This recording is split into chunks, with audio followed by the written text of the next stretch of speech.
There's one sales skill that every founder should learn, and it is the most important skill to have at this part of the journey, and that is Vanta is one of the fastest growing B2B software startups out there, crossing 100 million ARR in the fiscal year 2024. I wanted to know, how does the revenue engine look like? That's why I invited Stevie Case, the current CRO of Vanta, giving us in this episode a very specific coaching on what makes great sales, and then also what makes a great sales organization. Who is the first person to hire? How do you incentivize it? My career started in gaming. I think that the two disciplines are actually extremely similar. I'm extremely competitive. My competitive nature is the single unifying force that organizes the way I think about my work, organizes the way I run my team, that drive to be the leader in the space. So if you can describe the math of that entire journey end to end, if I put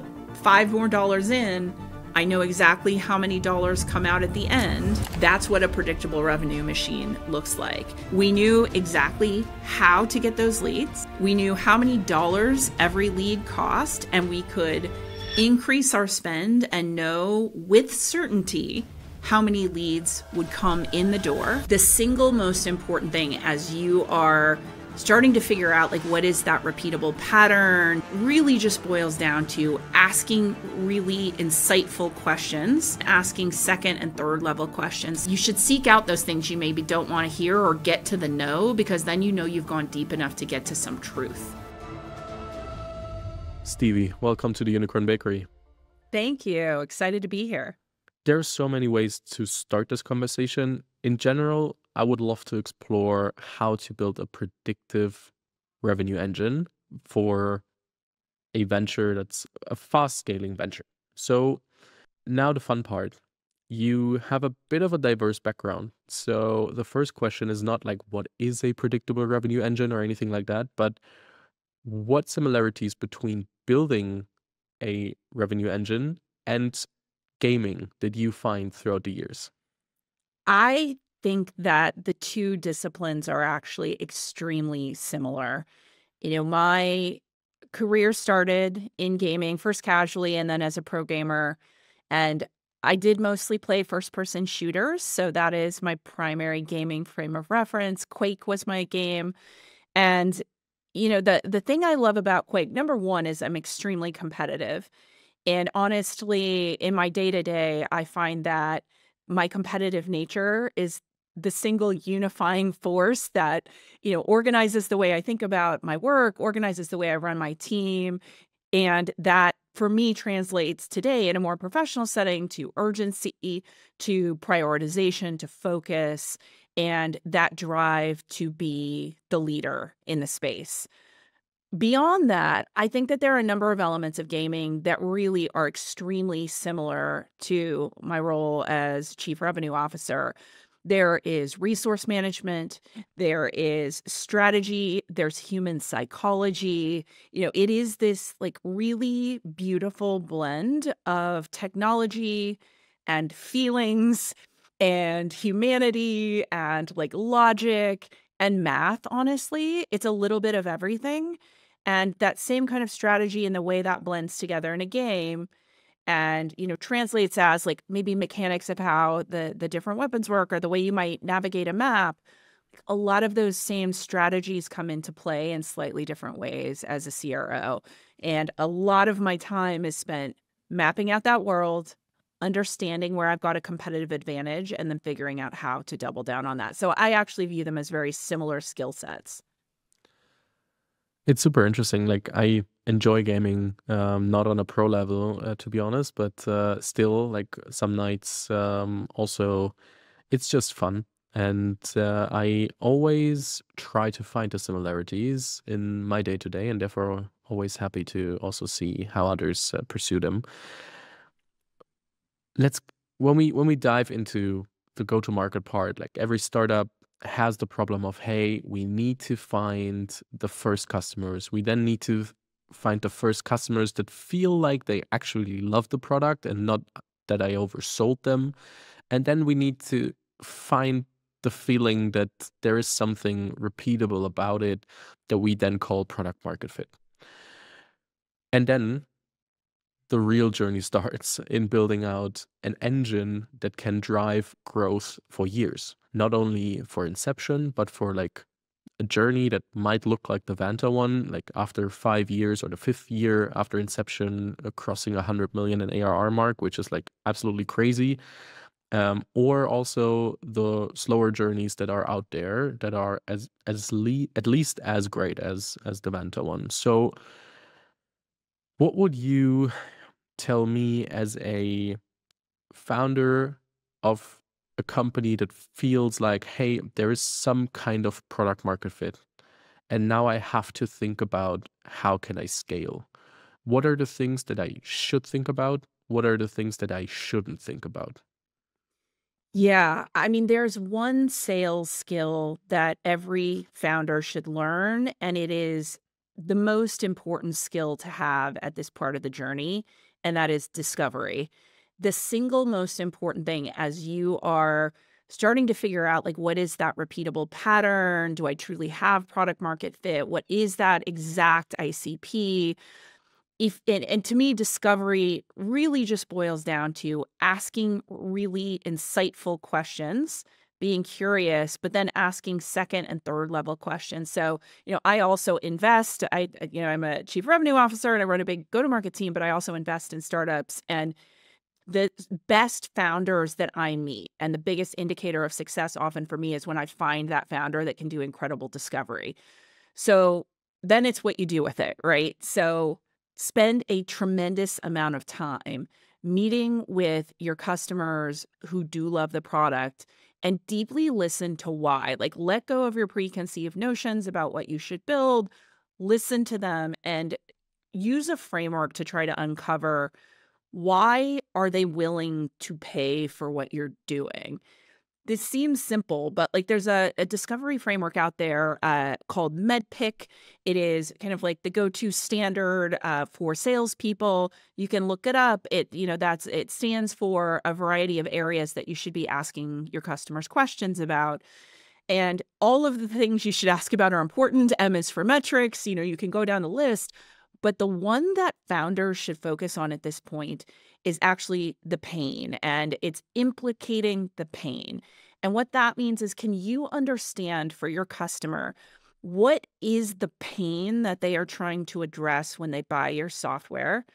And how do they think about like quantifying that pain? How would they explain the impact of that pain in their business, whether that's in dollars or time saved or something else?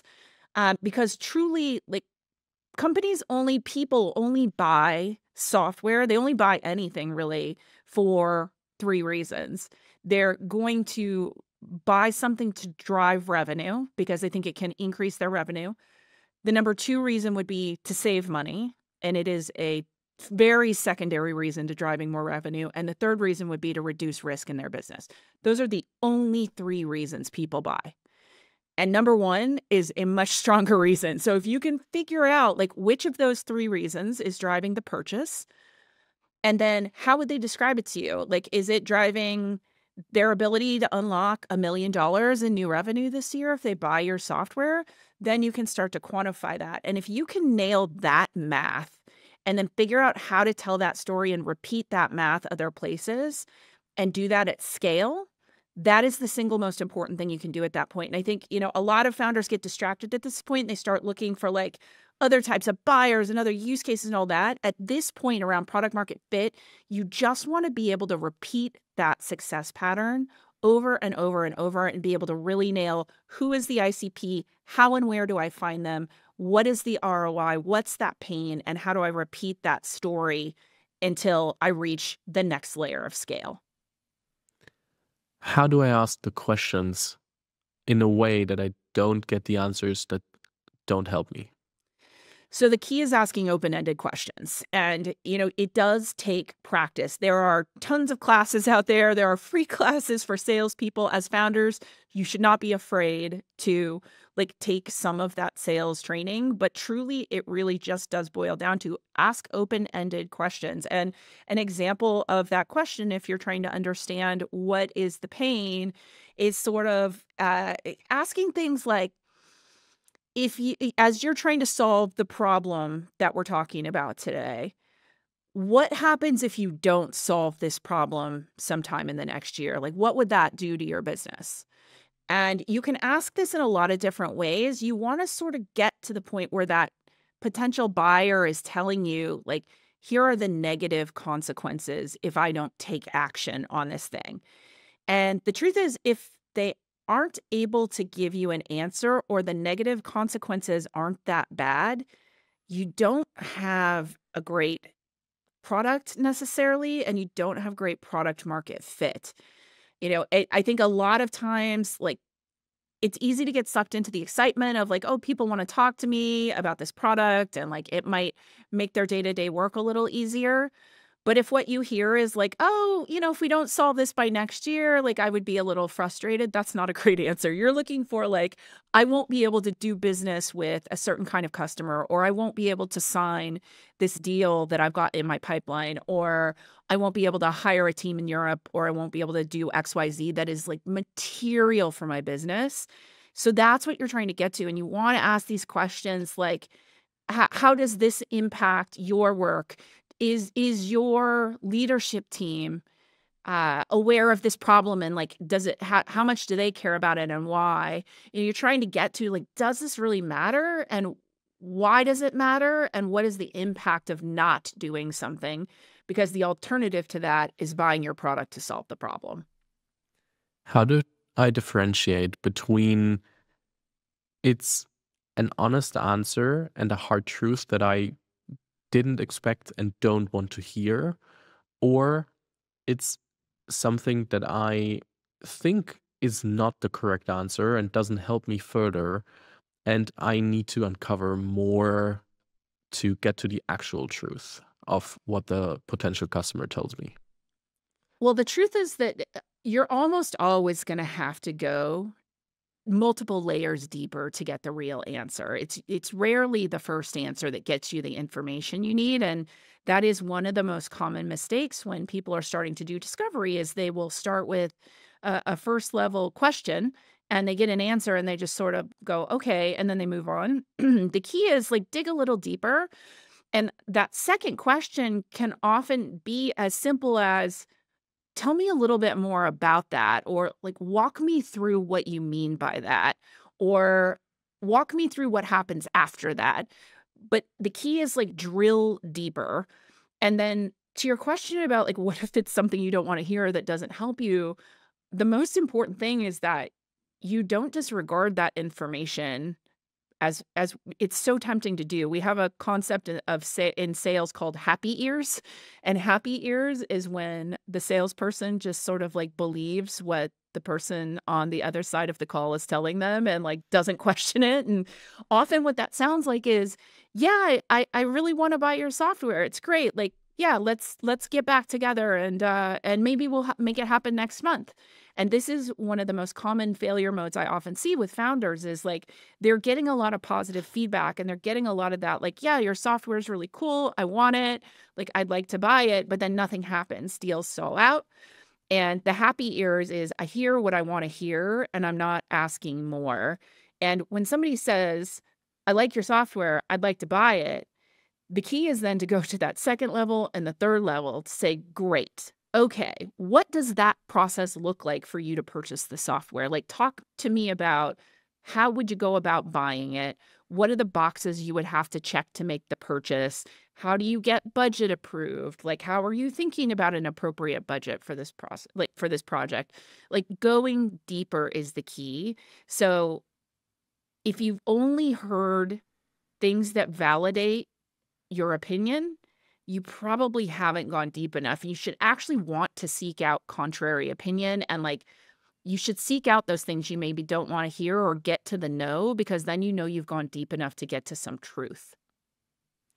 What would you say is the first point that I can use as a signal of there might be a chance that this person actually wants to buy or could buy if I explain better what we're doing and make it more transparent and can make it fit to the problems that they talked about?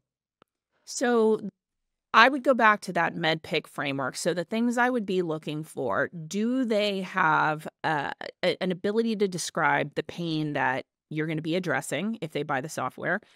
Do they have a sense of what metrics matter in that business? So it's not just like, oh, yeah, this is cool. I'd like to have it.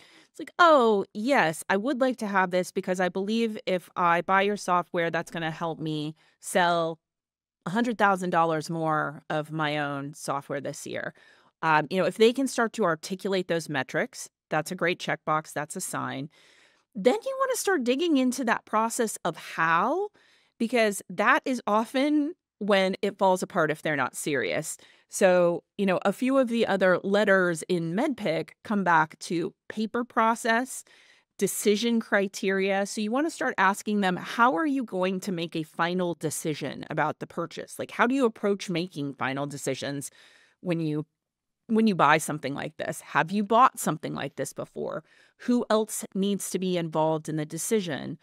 Once you've made a final decision, how do you get to signing a contract? How long does that normally take you? How long should I expect? And then, I think one thing that founders are often so scared to do is really ask for the close. They think, once I've heard that, like, yeah, I'm interested, that's it. That's not it. You've got to say, I'm hearing that we're going to move forward together. I would love to have this deal done in 60 days. Do you think we could get a signature on paper within 60 days? You're looking for that concrete reaffirmation that the answer is yes. And if you get a little bit of like, I'm not sure, like, I don't know, then you might have some excitement, but that's not an actual commitment to do a deal. So get to the level of specificity, ask for the commitment, and that's how you'll know it's real. So I asked the question of, hey, can we get a signature in the next 60 days, even when I know that there is a lot of stuff that we need to discuss, to just ensure that the other side understands, hey, this is the time frame that, in this case, Fabian supposes. Do I think I can meet this? And then even when the other side comes back and thinks or says, hey, I think from our side it would be 90 days as an actual time frame. This is a good sign. If then the other side, but if they say, hey, I'm not sure, let me check, and just doesn't want to commit to anything, that's a bad sign. Exactly. Yeah, you want them to come back with that tension to say, actually, it's 90 days. That's a great sign because it means that they also believe you're heading towards completing the transaction, and they might have other information that tells them it's going to take longer. What you want to do next is then really start working on a mutual close plan. And you can do this if they give you a wishy-washy answer as well. You could say, okay, well, if you're telling me you want to do this, like, let's work together on writing down a plan for what that would look like step by step. And this can be very simple. It can just be in a spreadsheet. And you want to detail every step of the process. And that should be steps on both sides. So you should have a section for the steps that your prospect is going to take, and then a section that you as the seller are going to take or the founder are going to take. And it should look like things like, here are the things we need to do to get to a final decision to make a purchase. And then here are the boxes we would need to check. We need to go through a security review. We need to review the MSA. We need to go through the legal process. And then the CEO has to sign off. Maybe the board has to sign off. You want them to start writing that down because especially if you're trying to sell to somebody who is at a larger company, they might not know what all the steps are. And what you want to try to encourage them to do is go figure that out. By writing it down, you challenge them to go figure out, like, oh, actually, I'm not sure how we do this. Like, let me go ask somebody. And then you can treat it like a joint project plan. So you're working towards a mutual outcome. It also, if you see them not engaging in writing down that plan, you don't really have a deal. And if they are, then you can help them. You can help them go figure out how to get the deal done, but it shows intent. And then they've got skin in the game. You want to put a date on every one of those actions as well, even if it's a guess. Then do a regular check-in. You can say, are we tracking against those dates? Are we not? We can readjust. That's fine. But you want to put a flag in the sand and say, this is what we're aiming for together. Quick question for understanding. What's an MSA? An MSA is a master services agreement, a master subscription agreement. It's the legal agreement that you're going to get in place between you and the buyer. And, if you're selling to startups or these are smaller deals, that might be very, very simple. Maybe they don't have in-house legal counsel. That can be very fast. If you're looking at something that's more like an enterprise sale, that can be a multi-month process just to have legal review. They might have their own agreement they want you to review. It can be a big part of the process the bigger the company gets. Fair point. Take me through the different mutual action plan sizes when we look at the Vanta sales. I mean, you do a lot of sales into startups. That you just mentioned can be quite fast. How long or how many points are listed in such a mutual sales or action plan? Yeah, it looks very different depending on who our buyer is. So we sell today in 3 distinct segments at Vanta. So Vanta started as an automated compliance platform, helping mostly startups and startup founders to complete a compliance certification for the first time. So whether that's SOC 2, ISO 27001, that is still a very large part of our business. So when we sell to startup founders, it's actually very short sales cycle. It's normally 16 days on average, very quick. Sometimes we're even seeing a one-call close where we'll have one call with the founder and then they'll be signing the agreement right after the call. So it can be very quick. And in most cases, we do not have a written mutual action plan because it's not needed at that level of complexity. Then we've got our growth segment. So in the growth stage, we're selling to companies that have between 20 and 200 employees. There, we're usually selling to like a security person who might be the first dedicated person at the company who's building a security and compliance program. In that case, they are beholden to other stakeholders in the org, and so it does make sense to have a mutual action plan. They can usually be very simple. There are usually only 1 or 2 other stakeholders involved. It might be that buyer plus their CEO, or maybe plus a CISO. But usually only 2 or 3 people involved. And that mutual action plan may be only like 2 or 3 steps on each side, 2 or 3 steps on our side, 2 or 3 steps on their side. Now, when we get into our upmarket segment, that's where it really starts to get meaty. So there we sell everything from 200 employees up to thousands, tens of thousands. And when you get to the upper end of that bound in an enterprise, we might have a multi-page plan that we share to get that deal done together. The mutual action plan could have dozens of action items for each party. In that case, we might even break it out into, here are the action items for multiple people on our team, multiple people on their team. We might even be thinking about implementation post-sale at that point. So those can be like very rich living documents, but you want to really purpose fit. It doesn't have to be overdone. It should be as simple as it can be to get the deal done.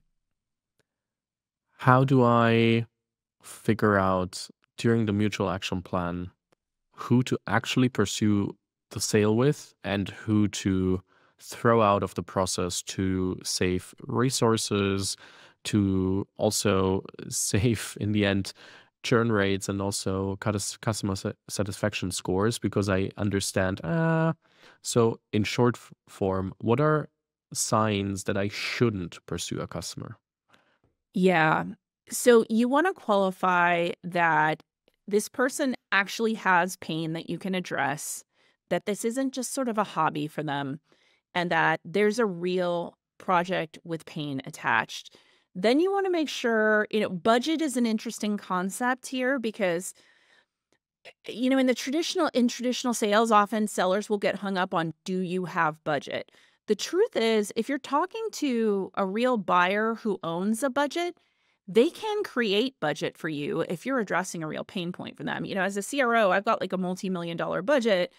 I might not have budget carved for a project, but if somebody shows up with a solution that can solve a material problem, I'll make a budget for it. So you just want to make sure that either the person has budget already allocated or they are able to get budget allocated, that they've got the ability to really influence the decision. And if you've got real pain and you've got budget and you've got somebody with a certain amount of authority to get it done and the urgency to get it done, that person is probably a good fit. I would say early days, it's also very important that you sort of stay within that core ICP and the main use cases you're trying to solve. Like really try to get to repeatability of that solution before you like wander and explore other edge use cases. So it's not that I'm asking like, is there a budget? But I'm trying, and that's why we're trying to do the discovery properly to find the use cases and pain points to then say, hey, this is why our solution is what you're looking for, so that then they are in the worst case in quotation marks are creating the budget because they understand the value even when they were not looking for it before, because they when they did their budget planning might not have known that such a solution exists. That's right, and the way you can explore that is very rudimentary kind of junior sellers will just say, "Do you have budget for this?" That's not a good question. What you actually wanna ask is, when you try to solve problems like this, or when you're looking at software like ours, how do you approach finding funding to buy it? Like, do you have a budget that you can pull from? If you're able to show sufficient cost savings by buying my product, can you free budget that way? Like, how do you do it? And like, what are the different levers you can pull? And who makes those decisions? Can you make the decision? Does your boss make the decision? Is it somebody else? You want to understand who and how, because it's rarely so cut and dry that like there's a budget and I'm now going to tap into it. Like that does exist, but I'd say that that's like not how it typically works for a startup in the earlier days. You're going to be much more about like budget creation, stealing budget from other things, from other lines that already exist, displacing legacy software. So you got to be a little more creative to understand how people approach the dollars they spend. How do I handle when the answer is yes somehow, but the budget or the framing of like, hey, that's how much we are thinking about or anything? Like sometimes you have very concrete answers of like, yeah, that's the budget we have, and you're like, that's not at all matching with what I would need from you to make everything happen and solve your problem. How do I handle that? Yeah, I would dig into how they got to that number, and that is common. And often what will happen is that is how a buyer sort of tries to get a discount or keep things under a certain threshold. They'll just say, well, like my budget is $20,000 and that's all I've got. I would then be asking, well, like, how did you arrive at that number? What was your process? How did you think about it? Like, how did you approach building a budget? Who made that decision? And then you want to start tying it to like when you identified that budget originally, what problem did you expect to solve with it? Because you're trying to explore again, like, is there another creative option here? Like, how do they approach dollars? For me, what this has looked like as a buyer is I might not have budget carved out. Like we recently bought an AI tool for our SDRs. I did not have budget set aside for it, but we worked with the seller and we were able to talk through like, oh, okay, this is going to make our SDRs X% more efficient. We think they can generate a more pipeline per SDR by buying this tool. We got to a sufficient level of confidence about that.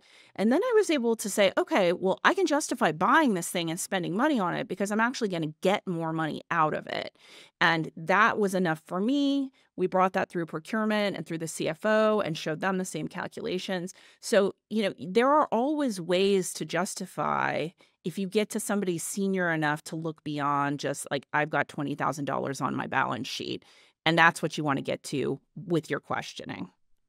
So the honest answer is I'm more of on the inexperienced side as a seller. So I might not stay calm enough to Be like, oh yeah, that's probably just to tear down pricing. So let me ask this and that questions. What are hacks that helped yourself?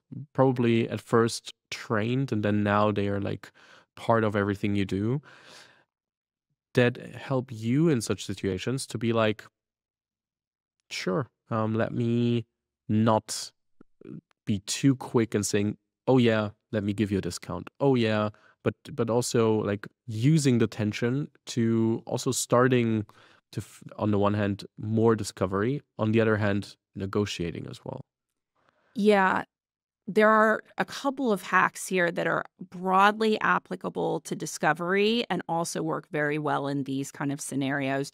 The first is you want to let the other person talk until they stop talking. Don't interrupt. Even if there's a bit of an uncomfortable pause, let it play out. Like, let the silence sit.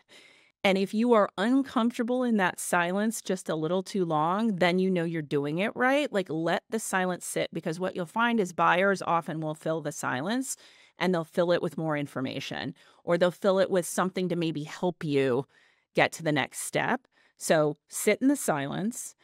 And then when they give you an answer, don't respond to the answer. Ask another question, especially if it's something you don't like. If you don't like what you just heard, don't try to counter it and don't try to address it. Ask another question to try to get to more of a root cause behind it. If you approach discovery that way, especially when it comes to pricing, and you don't get put on the spot to resolve the tension in the moment, you will always have a stronger position. So, in a case like this, you're negotiating, they're going to be pushing lower and lower and lower. Your goal should be lots of silence, lots of pauses, let them talk, let the call play out. Do not resolve it on the call. Get to the end of the call, acknowledge what they have asked for, and then take that off the call and come back to them, either on a second call, or you can come back in writing, depending on how you want to work with them. But don't resolve it in the moment, because you're going to feel emotionally pressured to give in to what they want. You want to give pause, give it space, and then come back. It gives you a chance to get strategic offline and then come back with something that works for you. In my opinion, when I then, for example, write an email and then be like, hey, I realize that the budget, your budget that you're trying to or currently working with in your head is X, and X is whatever short of what we are looking for, this and that and everything. I often enough, it gives me the feeling that it's super easy for the other side to say, hey, yeah, that doesn't work. And then it's cutting off the conversation. How do I approach this follow-up with when I know there is tension that needs to be solved in a way that they are not also using it that to also just be like defensive and say, yeah, okay, then we just don't talk anymore, like rather on a call, or also like how do I give them the chance not to push back too fast but to engage in the discussion negotiation? Is that I will leave the question with that without suggesting anything.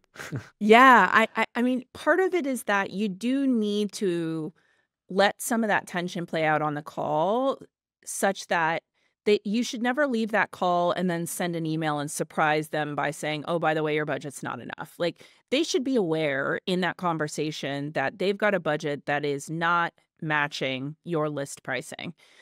You want to take the approach that, look, this is our list price for the solution.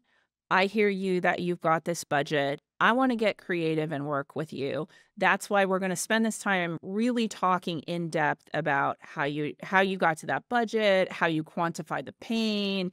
That's why I want to go deeper on discovery so we can work together. The next key is, once you've done all that discovery, you don't just want to leave it without a next step and then send the email and say, "Oh, by the way, we're still like way far apart."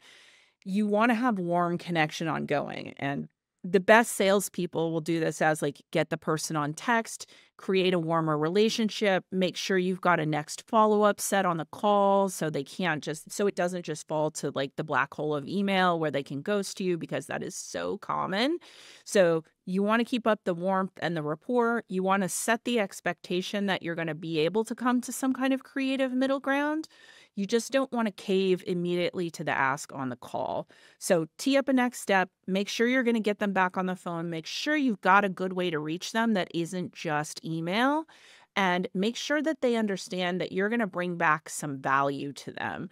So, I always like to also challenge our sellers that I think it's real easy to think about budget and all this, and you think, oh, well, I've got a discount.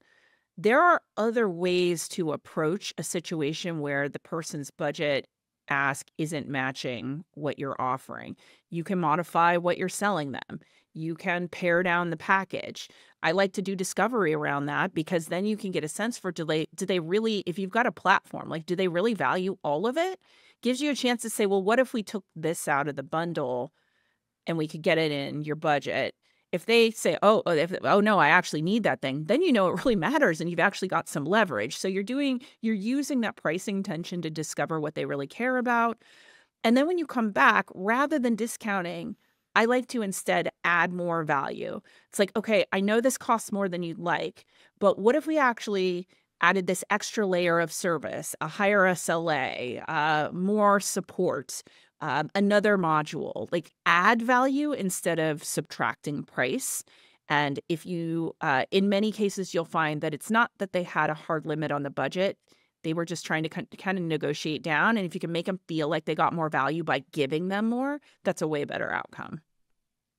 That's a fair point. And in the end, also, if they push back too fast, that might also be a sign that they don't actually need your solution that much and it's not that big of a pain point.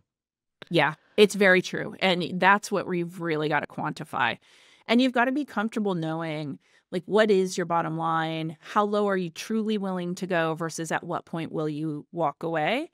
And, there are cases we had a negotiation like this last year with a company. We really wanted their business. Great logo. We really wanted to win the deal. It was super competitive. Our competitor was coming in at truly like 30% of our price quote. And, while we know the products aren't the same, of course, the prospect always says, oh, these products all look the same. So this thing that's like way cheaper, we're going to go with that. So they negotiated us down. And at a certain point, we just said, you know what? The price you're asking us to match is one we are just not willing to meet. And at this point, we're going to have to bow out. And we totally respect your decision, but this is beyond our comfort and we can't get there. So thank you. This has been great, but maybe next year. And so we walked from the deal, and 3 weeks later, they called us back and said, actually, we spent more time on this. We've changed our minds and we're willing to pay what you were asking. So, you got to really like decide where your boundaries are and hold firm to them and mean it. And sometimes you'll lose the deal, but in other cases, you'll win it at the right value. I'll shoot in a question that I didn't have in my mind before, but when we talk about logos, which is especially in the earlier stages of startups, super important to get some kind of stamp of approval that my product is used by great logos and great companies. When you want to win a logo very badly and you're like, hey, we need this will make such a difference.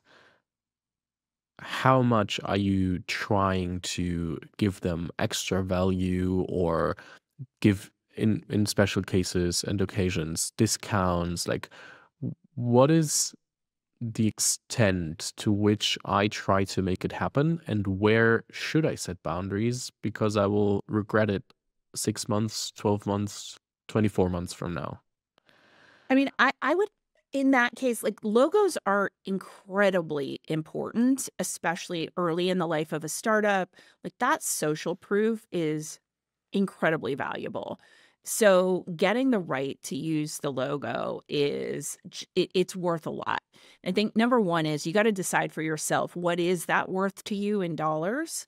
And then have that figure in your mind. But what I would say is your starting position as you go into this is you want to win the logo, but you also want them to be a real customer. You don't want to just give it to them for free, because then you get into a dynamic where it's like, well, got the logo, but, like, they're not a real customer, and, sometimes you set the idea of the value of your platform or your software with the price, and if it's free, you might struggle to get them to adopt or to take it seriously. So, you wanna make sure they're a real customer, and your starting position should just be to ask for the logo rights without anything in trade. Sometimes if you've got a really strong champion and you're just human about it and you say, "Hey, look, you're gonna be a design partner of ours. You are getting a discount off our list price. You're an early customer. Your logo really matters, and it's going to help us build traction in the market. And also, that is good for you because if our company gets stronger, that allows us to invest more in the software we build for you. It's good for you. It's good for us. Would you allow us to use your logo?"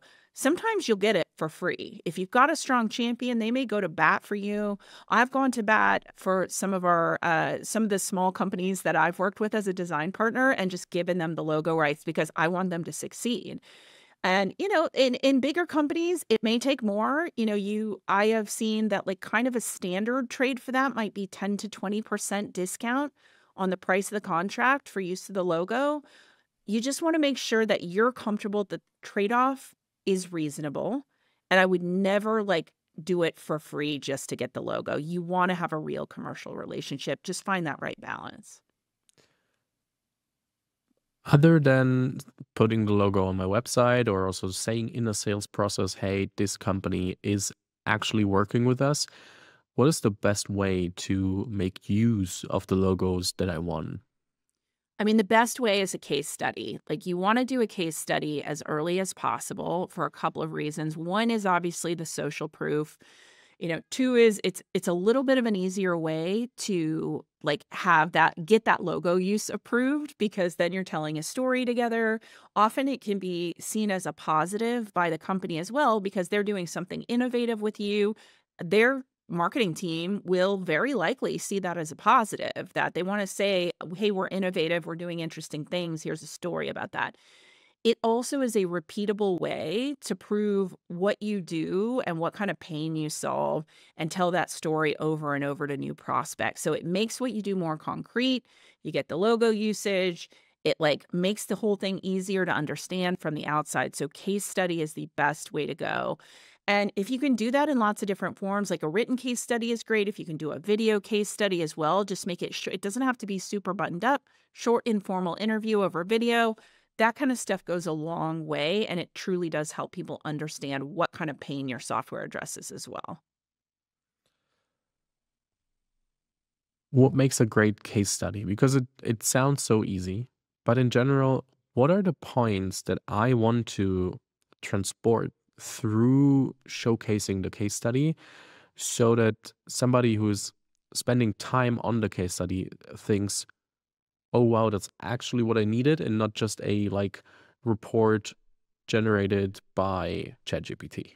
Yeah, it goes back to that discovery. You want to make sure that that case study describes not just the use case and sort of what it does. You obviously want that there, but you really want to articulate clearly what is that pain that you are solving for, and then the metrics associated with that pain. So the simplest version of that would be, we bought this software to help us serve our customers in a different way. It did XYZ, and then that helped us drive $100,000 in additional revenue, and it also increased our customer NPS by 2 points. You want to quantify it and make it super clear what was the pain, what was the savings or the revenue or the other metrics associated with it.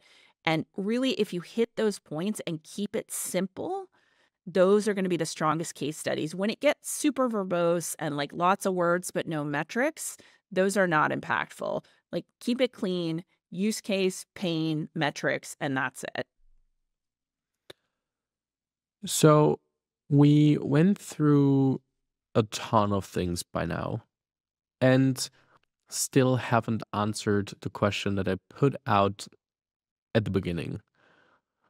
Because all the things we're talking about to make my sales process as a startup more predictable, more repeatable.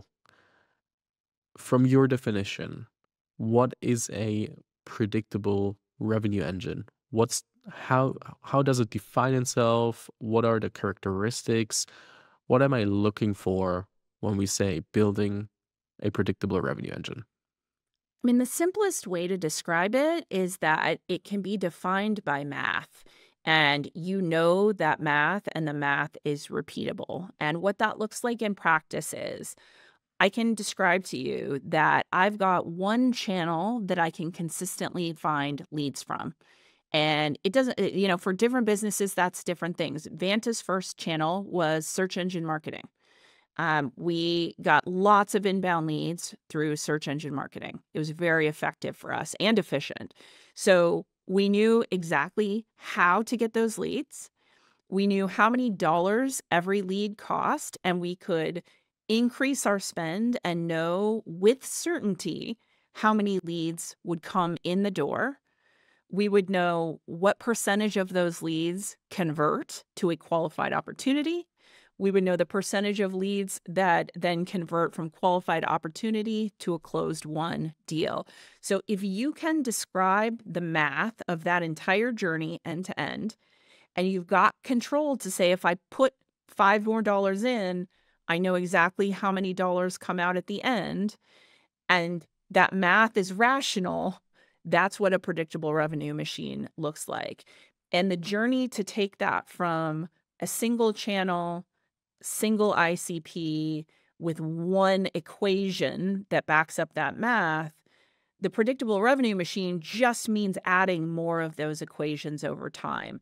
So diversify your channels and diversify the places your leads come from. Start to diversify the use cases that you sell to a specific customer, and that might change, the ACV. It may change your conversion rates. It changes your outcomes. Then you start to sell to additional ICPs, start to sell to different segments, start to sell to different geographies. Really, it's like once you've got that first path defined and it works and you can scale it, then the goal is just add more. And, when I work with this really great guy who's been go-to-market leader, revenue leader for decades, and he described this as like engines.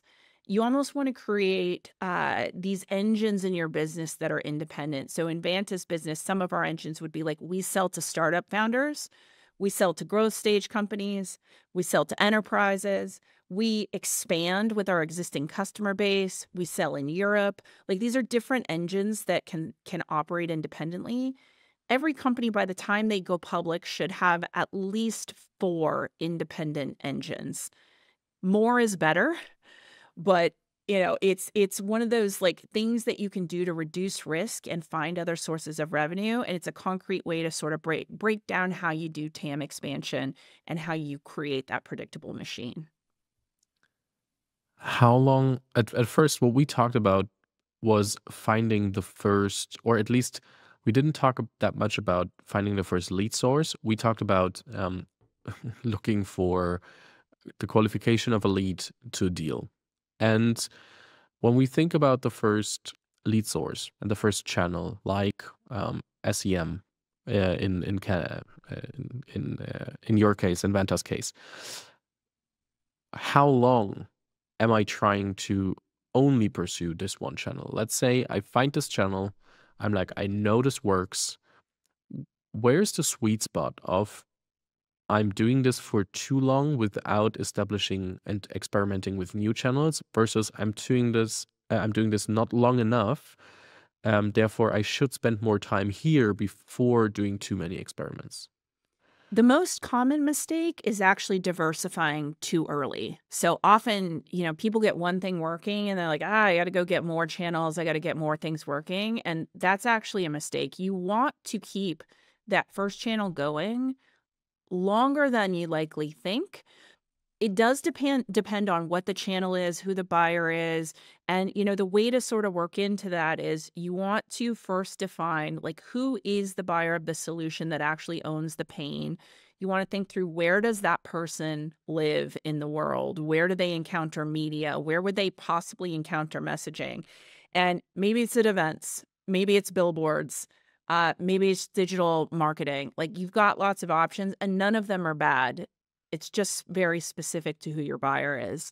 Once you have identified that, you should start to really scope out how far do you believe that channel and that tactic can scale. And the truth is, they can usually scale a long way. One truism, and I do not know why this is, but it's something that an investor once told me, and I've now seen it play out in a lot of companies, is there is this rut that companies tend to get in around $8 to $10 million quarters. So when they're like approaching that sort of like 30 to 50 million in ARR, that's usually when you really need to start diversifying. And the reason I think companies hit a rut in that time frame is because often they're coming in with a single channel working in a single ICP and a single product. And then it's like they kind of hit that point where it gets harder and harder to scale that one thing, and they need to go either multi-product, multi-channel, or diversify in some other way. So I would say as you start to get over that like 20 million in ARR threshold, that's when you want to start thinking about other channels, TAM expansion, second product, something to diversify the way you're building revenue and the way you're building pipeline. I'm very sure that a ton of founders in the audience think this point would be somewhere between 3 and 10 million in ARR. Yeah, that's too early in my opinion.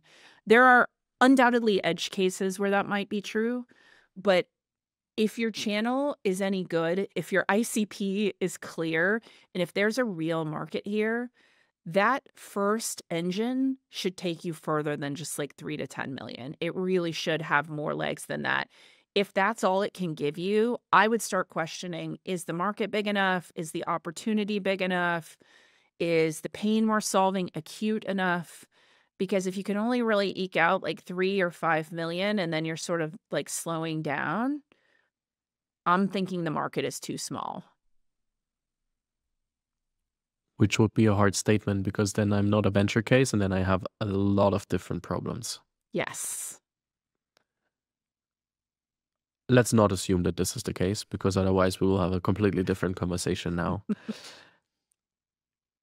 We defined what a predictable revenue engine means. So when is the first time that I'm thinking about it? Am I thinking about it from the day that I think, oh, I might have some kind of product market fit, and now I'm just trying to align everything towards that? Or is that point also later in the journey because I just have to do some homework before that? I think it's from day one. I think that you've always got to have a hypothesis about what that predictable revenue engine looks like and what the math is. And you need to be constantly testing and refining that hypothesis as you go. And that means there is no point that is too early, but there is also no point at which you should stop doing that. It is a constant process of refinement and then expansion of what that looks like. So from your very first conversations with prospects, it's not that, it takes a lot longer to get to product market fit than I think most people think. I think they kind of think, oh, I've done a few deals, I've got product market fit. To me, that is not at all what it looks like. I would probably define it as much later than that. If First Round Capital actually has a great course on product market fit, it is very worth checking out. For me, like those first conversations should be about, okay, I can do one deal. If I can do 2 deals, like what commonalities can I find? Do they look the same? Can I start to understand the math commonalities between my first opportunities? Can I repeat it? And then once you get to 10 plus of those, is there enough commonality to start to write down on one page, like what is the equation that drives your opportunities? Is there common pain? Is there a common ROI? Is the use case similar enough? And if you can start to say, yes, it is, and I know where to go find more of them, and I can start to fill a funnel with opportunities that look like that, then you're starting to get towards something that might be product market fit. But until you can reproduce the results of your hypothesis, your test, you don't really have it. A few first deals does not equal product market fit. It is truly that repeatability. And it's like, yes, I have proven my hypothesis true. I am able to repeat the experiment and have the same outcome. So, what is the first step towards a predictable revenue engine? Because the chances that from me selling and having the first repeatable sales to your level of revenue engine, the chances that this happens overnight are very, very small. So, or zero. So, what are the first questions that I have to ask myself and the first homework that I have to do that are easy, or at least the first steps to implement to not start with an overkill? I think that is actually a great question because often there is a lot of overkill here. And the way that that overkill shows up often with founders is founders are sort of like, I don't want to do sales. It's not fun. I'm going to hire my first salesperson and they're going to figure this out for me. That is almost always a mistake. Sales have to be founder led until you achieve real repeatability. It is extremely rare that you're going to hire a salesperson early on and have them figure out that repeatability for you. They just can't tell the story or do the discovery you need that's going to drive your product development in a way that becomes scalable.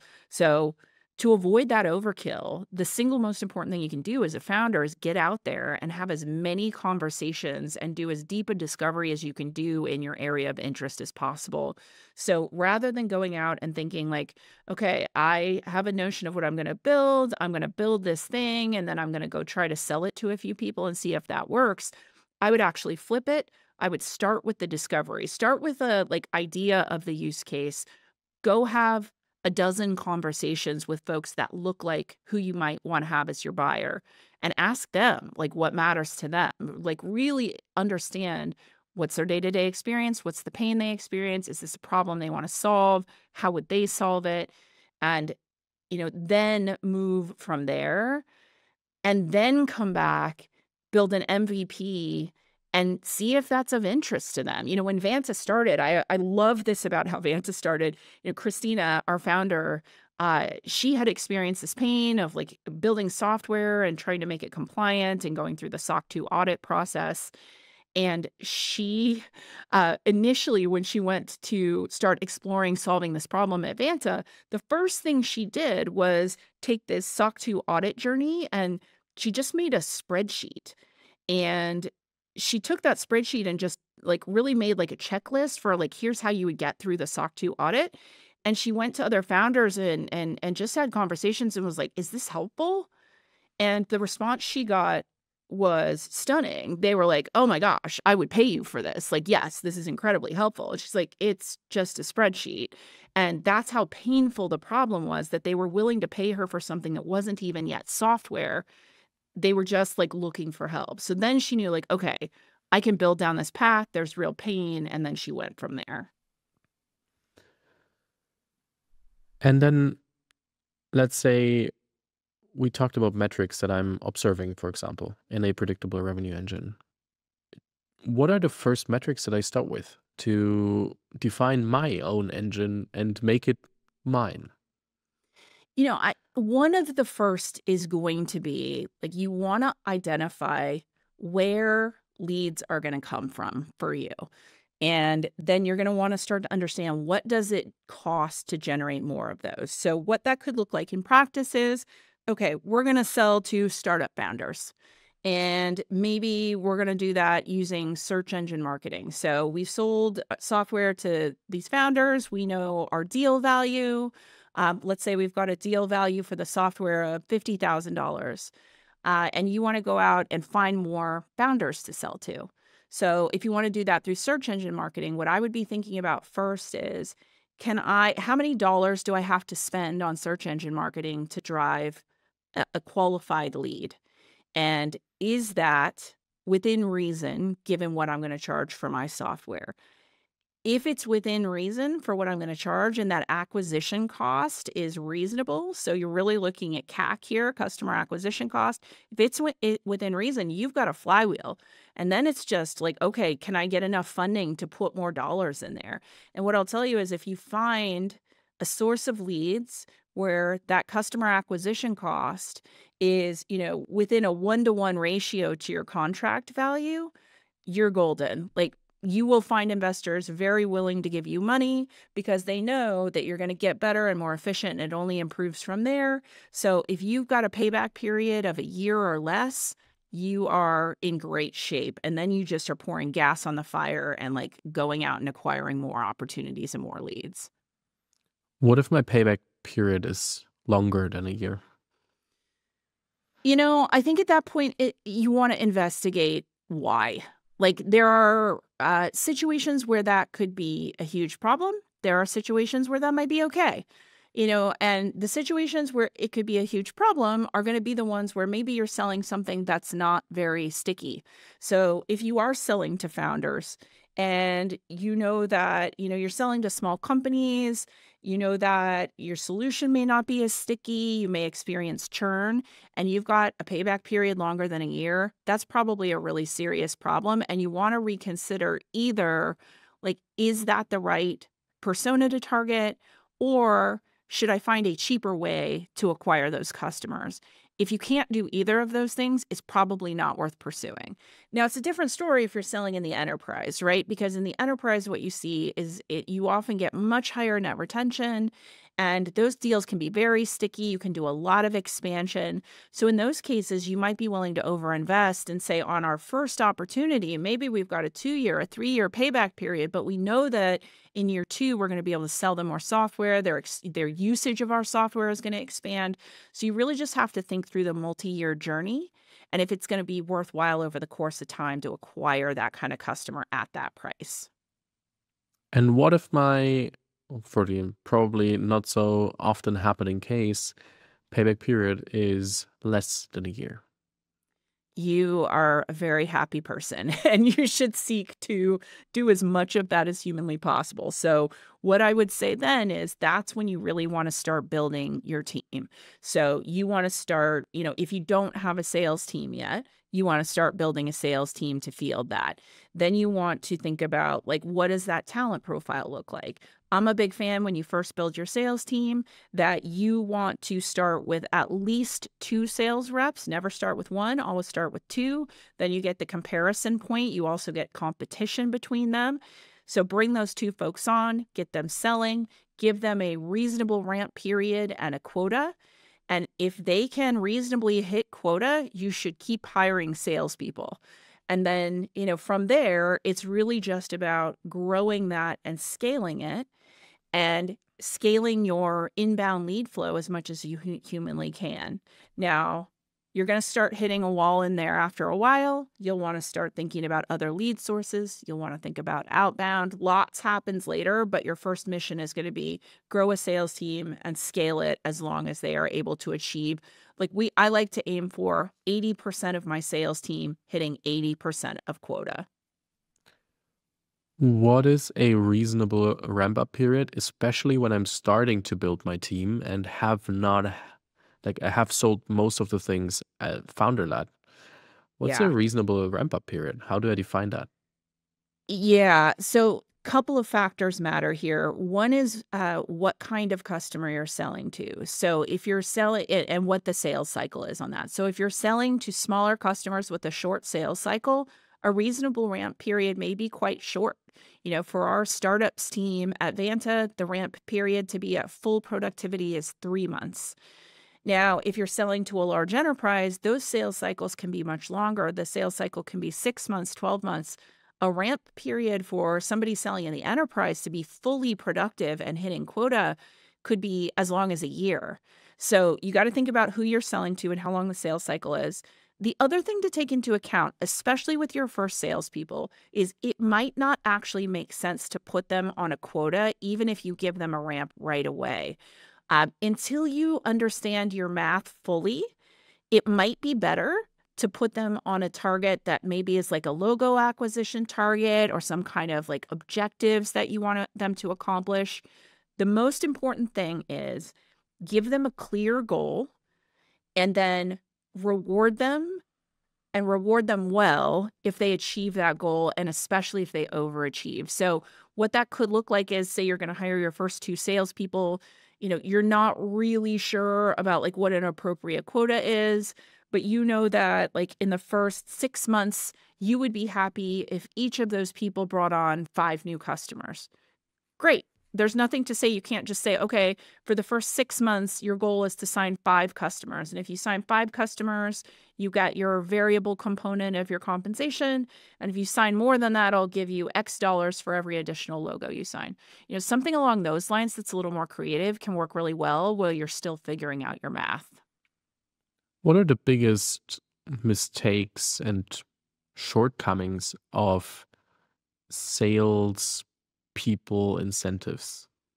Yeah. Well, I think in the early days, especially as founders are building sales teams, they're like often really resistant to this idea of commission and the idea that salespeople should be on a commission plan. And, the truth is, like in SaaS in particular, salespeople are very highly compensated.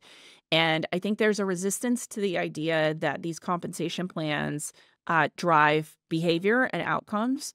But we've shown that it works again and again. So, often what'll happen is like either founders just want the salespeople to like really deeply value the equity in the same way that the founder does and doesn't want to put them on a variable commission plan, or they just want to keep that commission part really low, or they just want to give them a like wildly outsized quota that's super aggressive.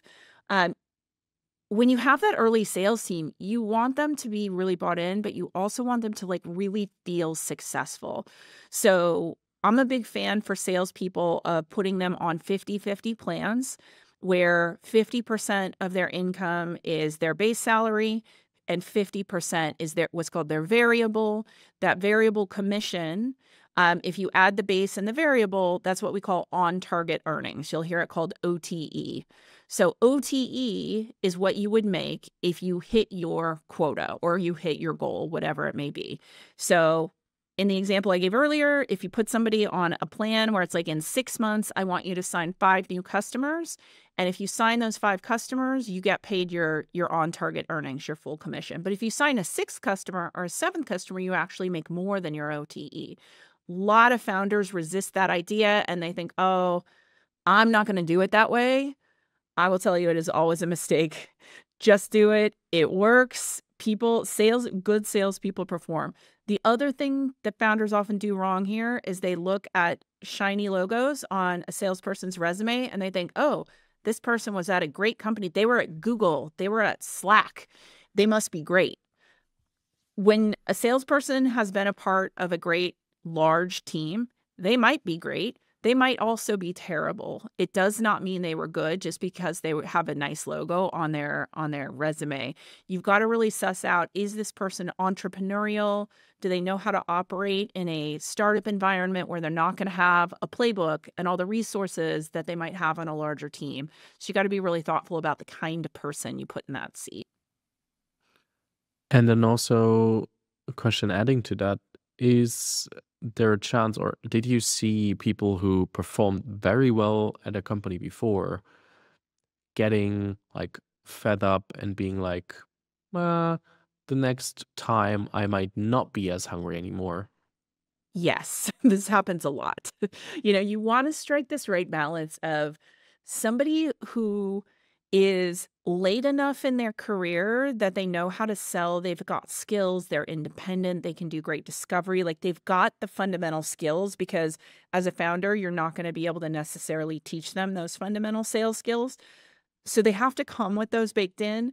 But if that person has had too much success as a salesperson, they are not going to have the patience and tolerance for like the hustle it takes to sell in a startup as one of the first sellers. Like you need somebody that's got a chip on their shoulder, that is entrepreneurial. They do have to value the equity to some extent. One thing, another failure mode when you're hiring early salespeople is just hiring people who are mercenaries, who are like, just give me 100% commissions. All I care about is the cash. That's not necessarily the person you want either. You do want somebody who cares about the equity and the future of the startup. It's just that fine line of like, you want them to be hungry enough that they still really value the true outcome for the long term. Yeah, they want to crush it. Yeah, I've got a guy on my team like this right now at Vanta. He was our number one seller 2 years in a row, actually. And he kills it. He makes a huge amount of money in his on-target earnings. Like he crushes his quota. He makes way above that OTE. He also deeply cares about the equity because he believes in the future of the business. So like that is exactly the kind of seller I want. Somebody who cares about both, and they're scrappy enough that they're willing to deal with not having all the resources and having to figure out how to sell a new thing that's never been sold before. As we talk about revenue engines and how I start building them, would you mind giving us a look behind the scenes at a company like Vanta when you have to describe what the revenue engine looks like at the stage that you're currently at? Maybe with a quick definition of where X amount of people in the team, on the go-to-market side, um, the numbers that you can and want to communicate, but also how does it look like? What would you describe the engine like? Yeah. So Vanta today is about 700 employees total. Of that, about 300 are in go to market. And of that, we're going to market now globally. So we've got teams, a very large team in North America, a large team in Europe across 2 offices in Dublin and London. We also have an office in Sydney that's starting to tackle the APAC market. So we are going after a global customer base. We sell in those 3 segments. So we sell to startups, we sell to growth stage companies, but we also sell upmarket. And so today, I would say the 2 primary buyer personas that we're focused on, one is startup founders, the second is CISOs, so chief information security officers.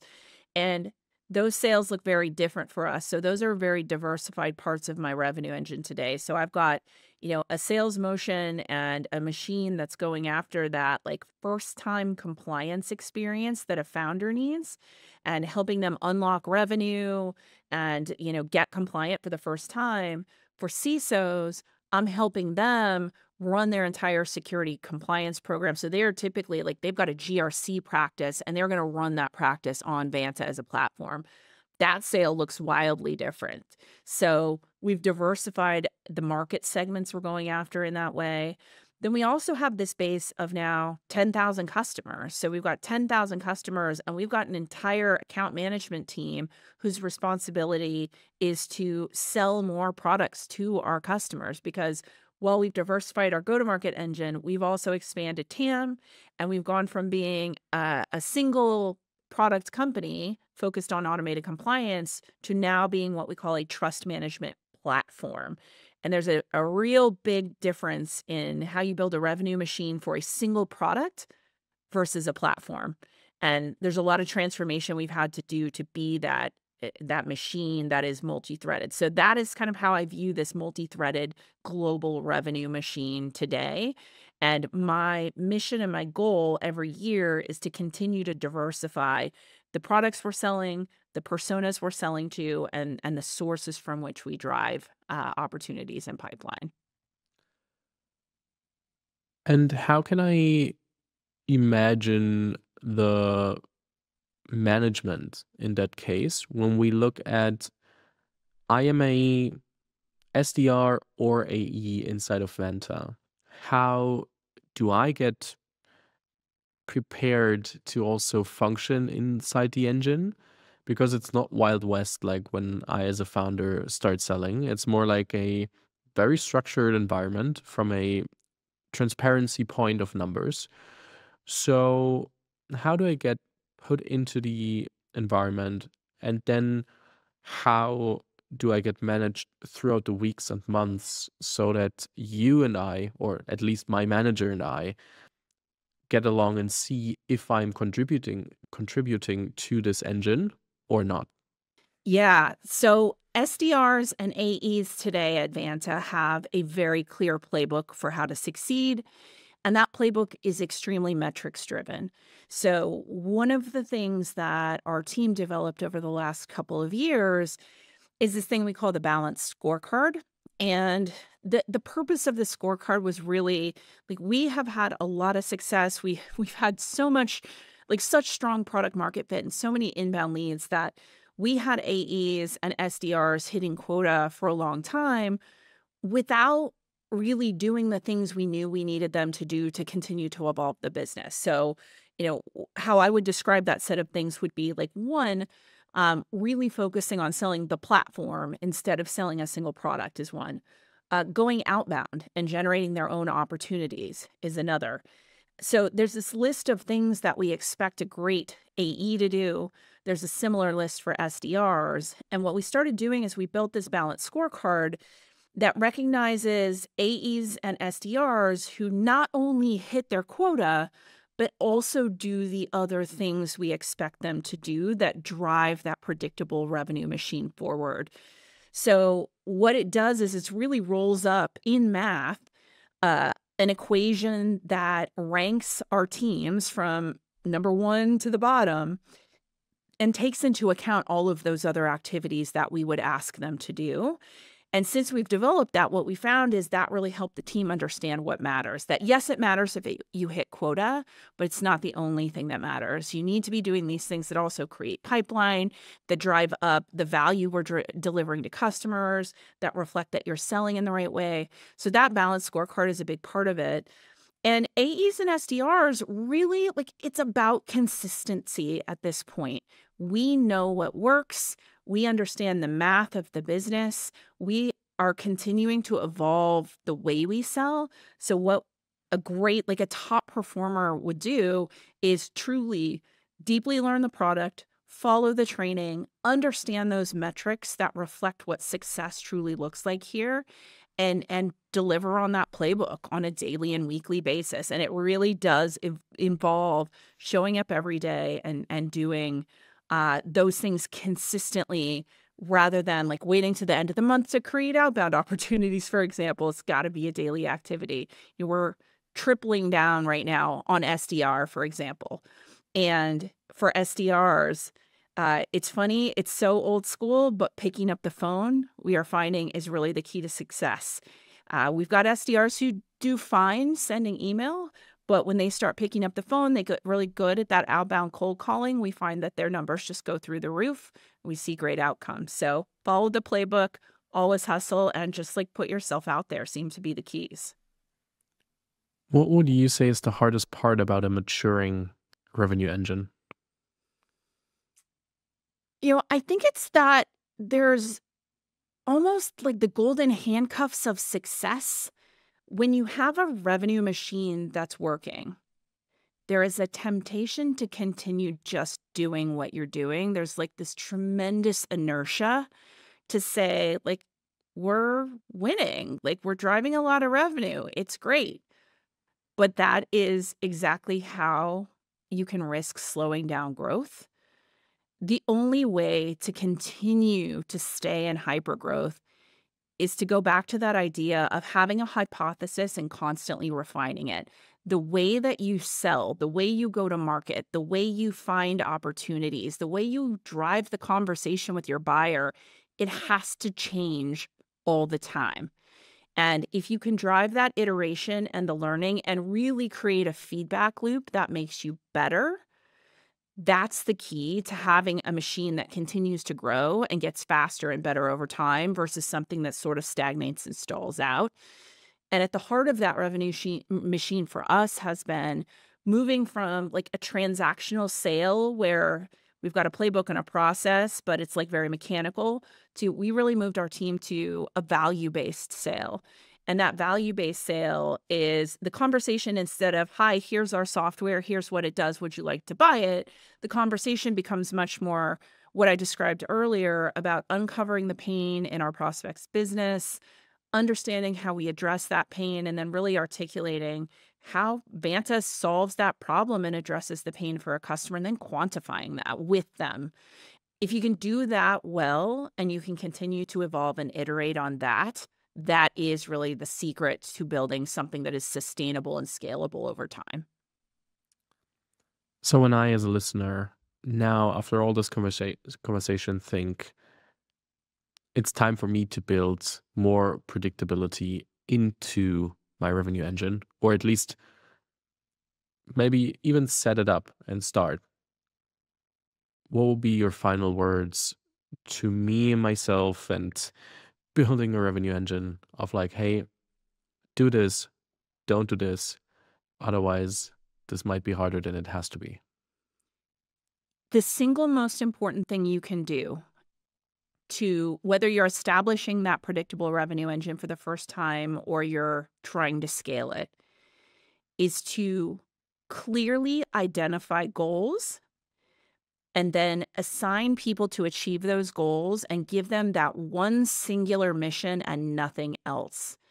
The focus of that single goal is what will make the predictable revenue machine easy to debug, easy to understand, and then truly something you continue to build and iterate on. Where things get hard and messy and what makes it truly not predictable is when you ask people to do a lot of different things. Because what you'll find is maybe you've got a salesperson and you've given them like a dozen different products to sell and different buyer personas. They're going to gravitate towards the easiest thing and the thing that's most likely to have them like hit their quota. That doesn't mean those other products aren't viable. It just means they've gone to the easiest thing. So every step of that journey, whether it's the first or the 1,000th step, simplify the mission of every person on the team, give them one goal, and then measure them against that goal consistently over a period of time and seek to get better and better and better at achieving those goals. If you do that, you can't go wrong and you'll continue to learn and iterate, and that's how it becomes more predictable as you grow. Stevie, it's been such a pleasure. Thank you so, so much. I will absolutely link to your LinkedIn because you Awesome. can read and also see if when you're doing other podcasts, but also you're posting from time to time quite unique insights that I really enjoy. And then additionally, of course, I'll link to Vanta as well. So it's been such a pleasure. Thanks for taking the time and hope to speak again. Thank you so much. This has been really fun. Thank you. This was an insight and Vanta's playbook for building a predictable revenue engine. Therefore, thank you to Stevie Case, who took the time and got in depth with us on sales. The first part was just like, how do you actually sell and work through the process? And then additionally, how do you build a team around that and then bring the team into a predictable revenue engine, which is probably one of the hardest parts. Like, there's a lot of companies out there who make it to the first million in ARR or the first 2 or 3 million in ARR. And then there's the death valley between like 3 and 20 million in ARR. Then you need to professionalize, and it's not that easy. It's super, super hard. And therefore, it's just incredibly helpful to have these insights laid out by someone who did it twice, not only at Vanta, but before at Twilio. So therefore, I hope this helped. If you found this episode helpful, please share it with your sales team, but also with befriended founders who can use it to become better at selling and building predictable revenue engines. You listened to the Unicorn Bakery. My name is Fabian Tausch, and I'm looking forward to welcome you back to one of the next episodes. If you haven't already, please subscribe and rate the show. This would mean a lot to me and to us from Unicorn Bakery.